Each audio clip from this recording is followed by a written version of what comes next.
असे point of information द्वारा मी शासनास मागणी करत आहे। पुढची बातमी लातूर महानगरपालिकेतून आहे। लातूर महानगरपालिकेच्या निकालानंतर भाजपमध्ये सातत्यानं नाराजी नाट्य पाहायला मिळते आणि आता स्वीकृत नगरसेवकांच्या निवडीवरून सुद्धा या नाराजीचा एक प्रकारे स्फोट झाल्याचं चित्र पाहायला मिळालं।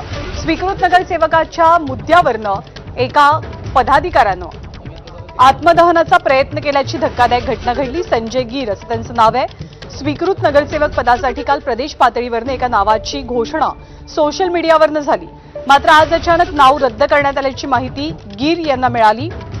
त्यामुळे संतप्त झालेल्या संजय गिर यांनी अंगावरती डिझेल ओतून घेण्याचा प्रयत्न केला, पण घटनास्थळी उपस्थित असलेल्या कार्यकर्त्यांनी आणि नागरिकांनी वेळीच हस्तक्षेप केला आणि मोठा अनर्थ टळला। पण या घटनेमुळे परिसरात काही काळ खळबळ माजलेली।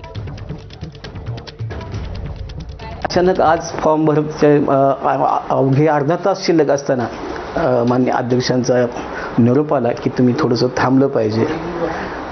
त्याच्यामुळं ह्या सगळ्या कार्यपद्धतीवर माझा आक्षेप आहे की सगळीकडे नाव तुम्ही जाहीर करताय, आधी सगळ्यांना सांगताय आणि पुन्हा कॅन्सल करताय, म्हणजे माननीय प्रदेश अध्यक्षांच्या पत्राला, माननीय अध्यक्षांच्या निर्णयाला काही किंमत आहे का नाही असा प्रश्न सगळ्या कार्यकर्त्यामध्ये होतो आणि एक सामान्य कार्यकर्त्याला मिळालेला न्याय कुठेतरी हिरावून गेला असं सगळ्यांना वाटतं।